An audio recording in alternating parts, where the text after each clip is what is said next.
April 2025, the most anticipated Canadian election in decades. The choice: technocratic centralized neoliberalism or free market populism. The question: who will be better for Canada? This is Mark Carney versus Pierre Poilievre, Part 2, an economic review. Based on recent polls, cost of living was noted as the most important issue for voters, with 67% citing it as a concern. One of the main drivers is housing and rent.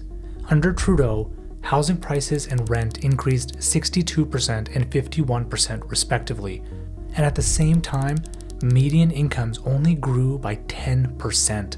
This wide margin between cost and wage has devastated Canadians the country over. So what are Mark and Pierre planning to do about this? Let's start off with housing. Mark Carney proposed a plan to eliminate GST on homes under $1 million for first-time homebuyers. The idea is simple. By eliminating the GST, Carney plans to make it cheaper for first-time homebuyers to purchase a new home.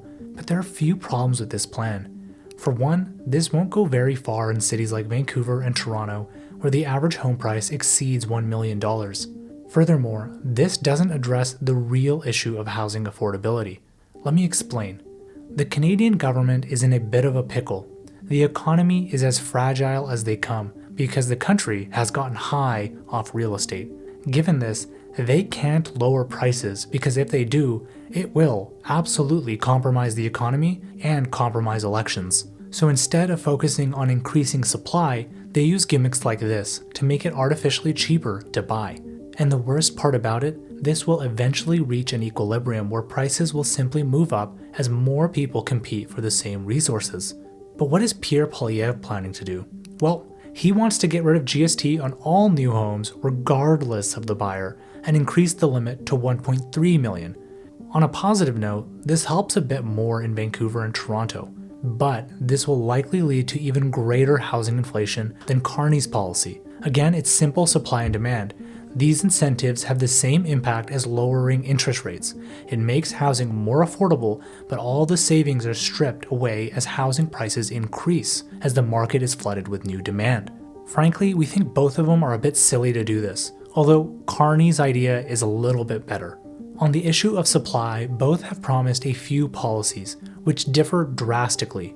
Mark Carney wants to establish a new public developer to build affordable housing on public lands, Build Canada Homes. He also plans to provide $25 billion in financing for prefab home builders and $10 billion for low-cost housing developers. On paper, this sounds like a great idea.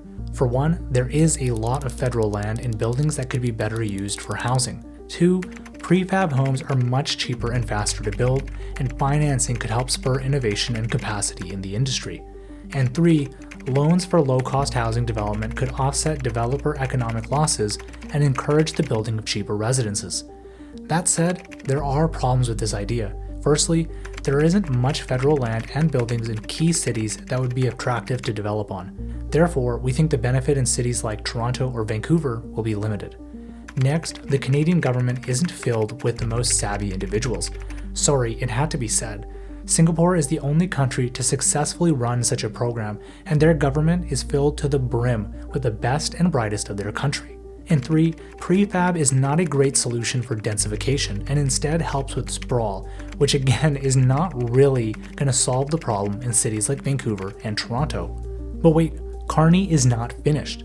Next, he wants to reintroduce MURB tax incentives to spur multifamily home development. Basically, this will allow those who develop multifamily properties to reduce their taxes by offsetting depreciation and development costs from other sources of income. The theory is that back in the 70s, MURB incentives helped add 195,000 units in 7 years. Thankfully, we can check the data to see if this is true.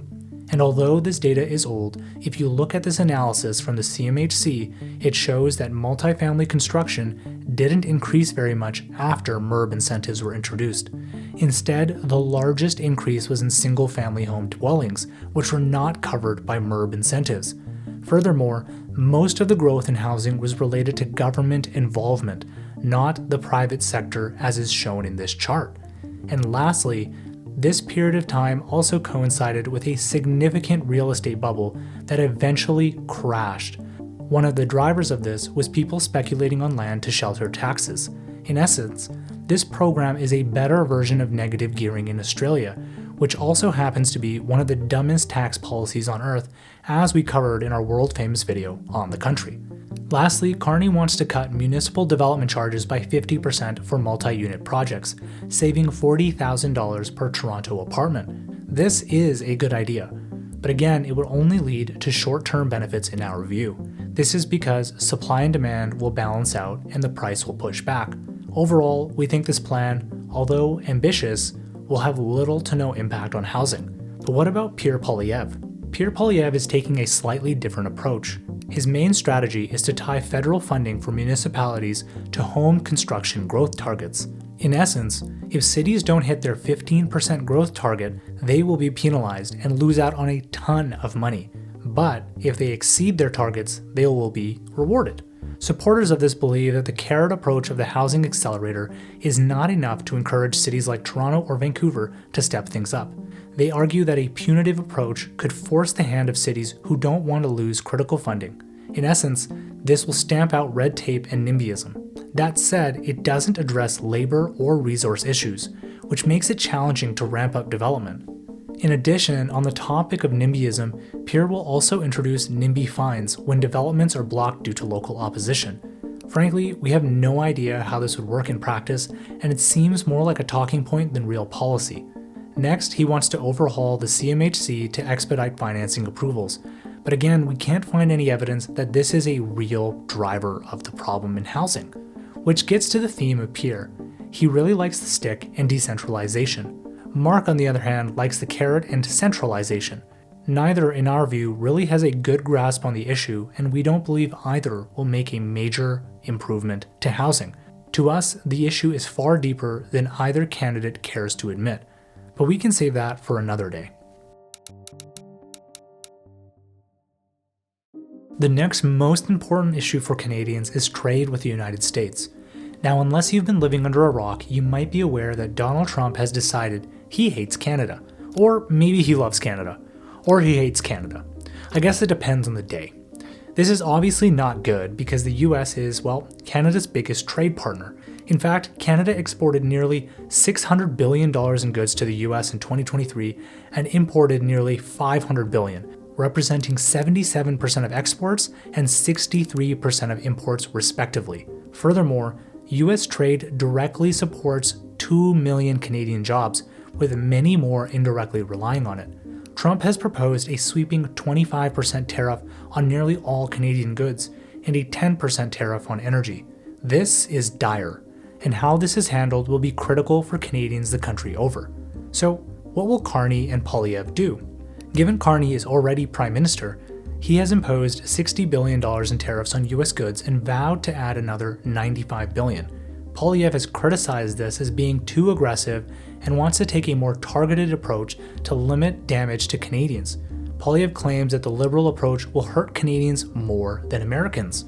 Now, is this true? Yes, probably. In fact, the Bank of Canada estimates that Canada's GDP will drop 3.4 to 4.2% under these retaliatory tariffs, while the US GDP would only decline 24 to 32 basis points, a more than 10x difference. But of course, tariffs are not enough and are not the only policy measure. To strengthen Canada for future assaults, Mark Carney has suggested strengthening domestic trade by removing inter-provincial trade barriers by July 1st, 2025. For those unaware, Canadian provinces have significant barriers that prevent trade. The estimates vary, but sources say the cost to Canadians is anywhere from $32 to $200 billion annually. Which begs the question, given it's so obvious, why hasn't anyone done anything? Well, this is because provinces retain authority over property and civil rights. Carney can cut CFTA exemptions, create greater regulatory alignment, but at the end of the day, everything relies on voluntary compliance by the provinces. If they don't want it, they don't need to comply. And frankly, this is why it's never been done. Hopefully, Mark Carney can figure this out, especially given the dire circumstances, but history tells us this will be tough. Each province has industries it wants to protect, and giving that up is a little difficult. Something he has more control over is spending. Mark Carney plans to spend $5 billion on a trade diversification corridor fund, alongside $10 billion in private investments to build infrastructure including ports, railroads, and airports to diversify trade from the United States. Now, this might not be a bad idea, but there is a hiccup. Put simply, this is the sort of interventionista idea that gets econ students excited, but has pragmatists scratching their head. Let me break it down. Firstly, we need to understand Canada's exports. The largest by a wide margin are mineral fuels, which comprise 26% of all exports. If you weren't aware, this means that oil and gas is Canada's largest export, with the next largest category, vehicles, comprising 10%. The reason we bring this up, well, it might be a little too late for Canada to make a meaningful difference supplying the world with oil and gas. For one, over the last 3 years, Canada declined to supply allies with natural gas at least 4 times, and each time the ally turned to another supplier. Germany turned to Qatar, Japan turned to the United States, and so on. And although some capacity will be coming live soon, like LNG Canada and Kitimat, Canada has been so far delayed that new supply has crowded out Canadian product. The reason it has moved so slowly is what matters most. Canada has very tough environmental regulations, and permitting is super slow. In fact, Canada ranked 34 out of 35 OECD countries for permitting approvals. Mark Carney's plans make no mention of improving this. He simply is falling to the technocrat trap of stimulation through window shopping without actually addressing the key problems. Furthermore, 98% of Canada's oil goes through the United States. That represents 17% of all Canadian exports. The reason for this? Canada has limited pipeline and refining capacity, something Albertans have been crying foul about for decades.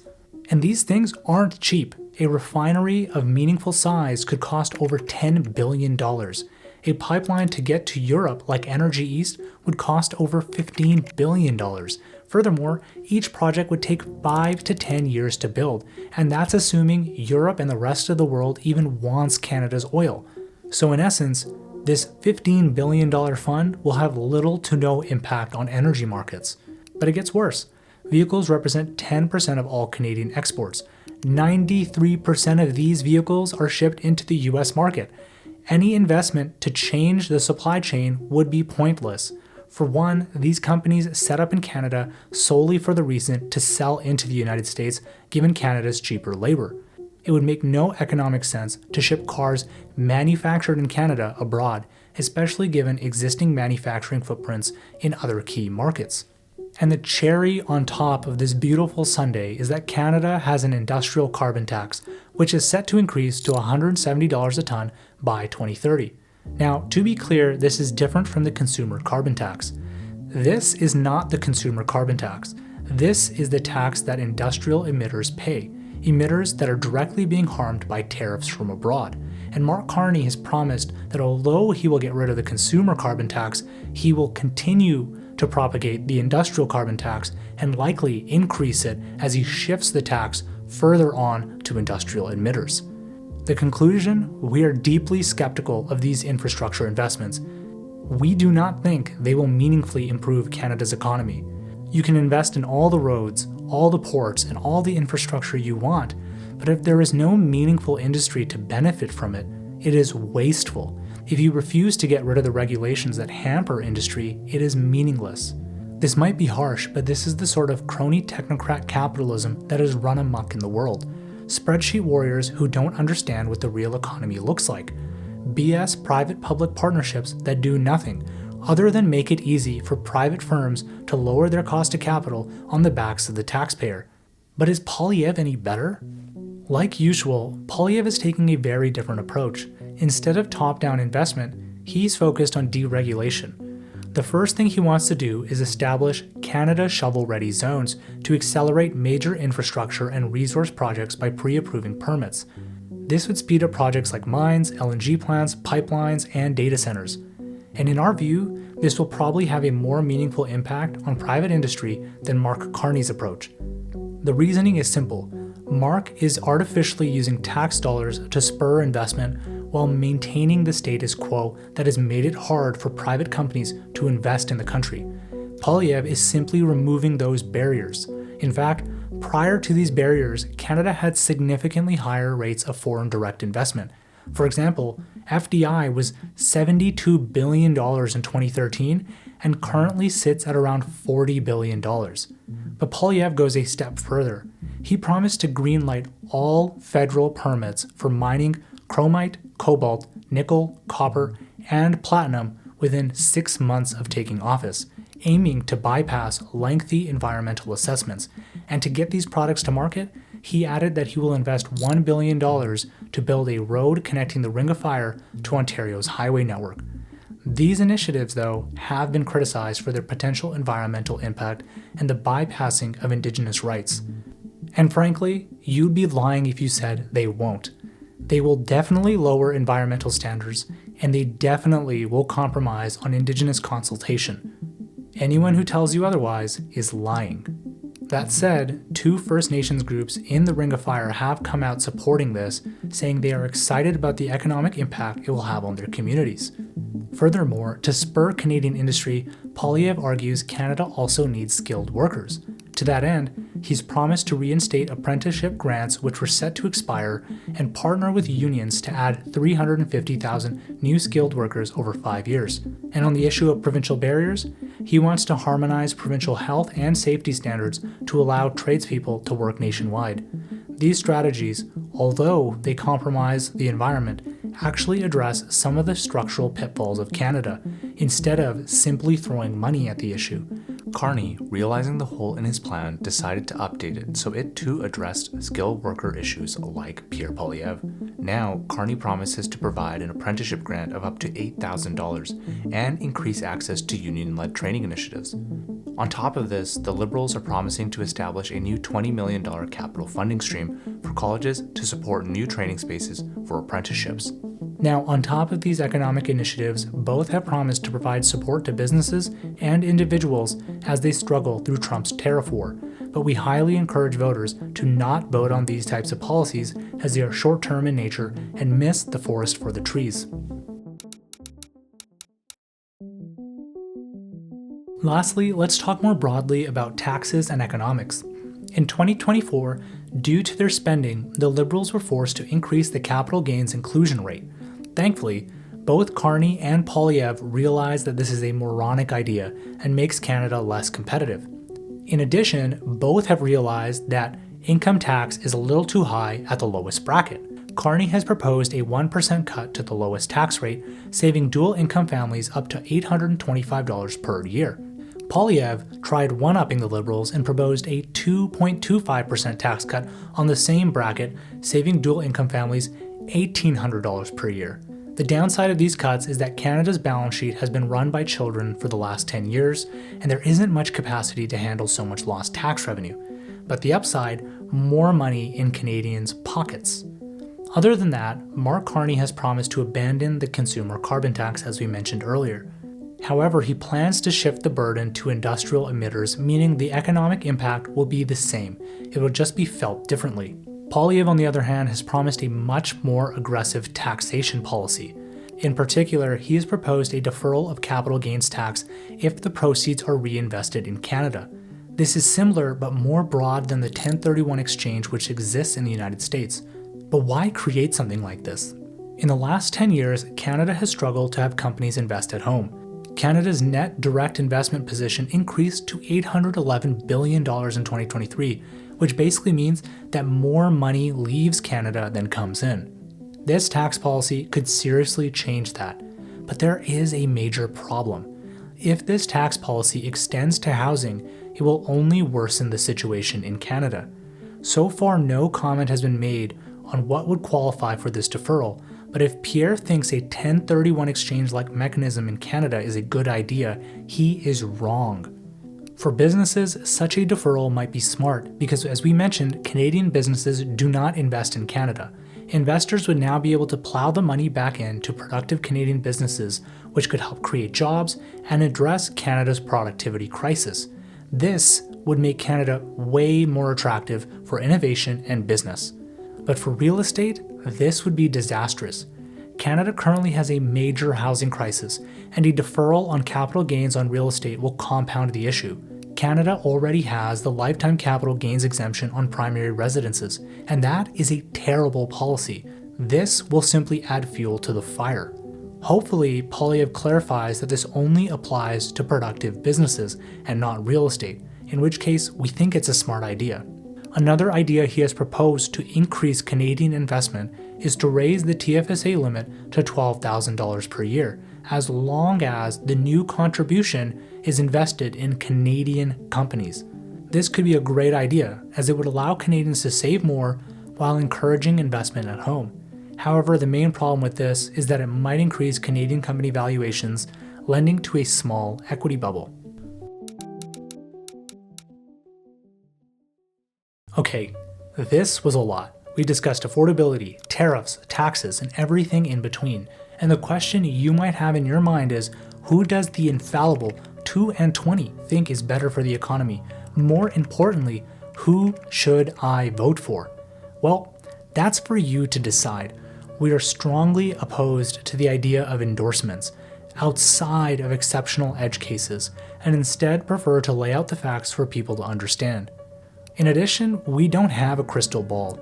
We could be wrong about many things, including our assessment of these policies and ideas. Furthermore, both candidates could abandon their promises like any good politician and stay the course of the last 10 years. However, we will make one prediction. Both candidates will be better than the princeling Justin Trudeau. But that is like saying water is wet. Thank you for watching. If you like this video, hit subscribe and check out our newsletter. We dive into topics like this every single week.